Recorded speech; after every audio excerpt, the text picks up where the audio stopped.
All right, Salam. Let's begin where we left off on chapter 9, African Jews in Western and Central Africa. And we'll start with the Igbo or the Igbo of Nigeria. There are currently several self-proclaimed Jewish communities across Nigeria, and their growth is significant.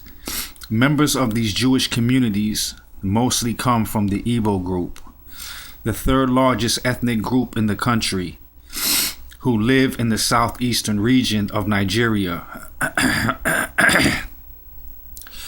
There are more than 25 synagogues of different sizes across the country, from Abuja to Port Harcourt, and some estimate the possibility of as many as 30,000 Igbo practicing some form of Judaism. Several religions coexist in Nigeria, which accentuates regional and ethnic distinctions. Islam predominates in the north among the Hausa and Fulani, and Protestantism and local syncretist Christianity are most evident in the Yoruba areas in the west, while Catholicism is prevalent in the Igbo and closely related areas. Today, 3 categories of Igbo have a link to Judaism: the Hebrewists, who consider themselves as pre-Talmudic Jews on the basis of the alleged Hebraic traditions of their forefathers; the members of the various Jewish congregations who have been striving toward Jewish recognition for some years; and finally, the Sabbatharians, who number more than 2 million and who practice a kind of Judaism while also reading the New Testament. A widespread belief among the Igbo is that prior to the arrival of British missionaries, they practice a form of Judaism. The Igbo are currently developing versions of their tribal story that place it as part of the Jewish diaspora, or claim that their ancestors came from Israel via the old African trade routes. According to the Igbo lore of the Eri, Nri, and Ozubulu clans, Igbo groups traditionally claim descent from 3 particular Israelite tribes: Gad, God,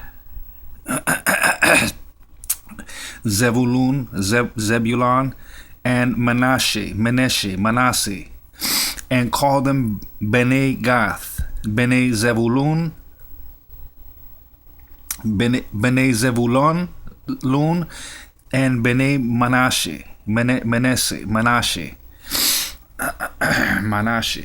The Igbo compare their traditional customs, burial rites, circumcision on the 8th day, ritual slaughter of animals, exclusiveness, marriage customs, and agricultural practices with those of ancient Israelites, because they are ancient Israelites. Remi Lona, a historian of the Igbo and an activist of the Gihon Jewish community, has studied the Igbo's customs, giving a detailed description of each and linking them to biblical traditions, including rules of hygiene, storage, prayers, and festivals. Although he accepts that these traditions must have, in many cases, faded, changed, and metamorphosed somewhat, yet they are recognizable as Hebraic in origin and content. They are still unmistakable as vestiges of Hebrew practices, seen in the Torah book of Leviticus, Numbers, and Deuteronomy. The name Igbo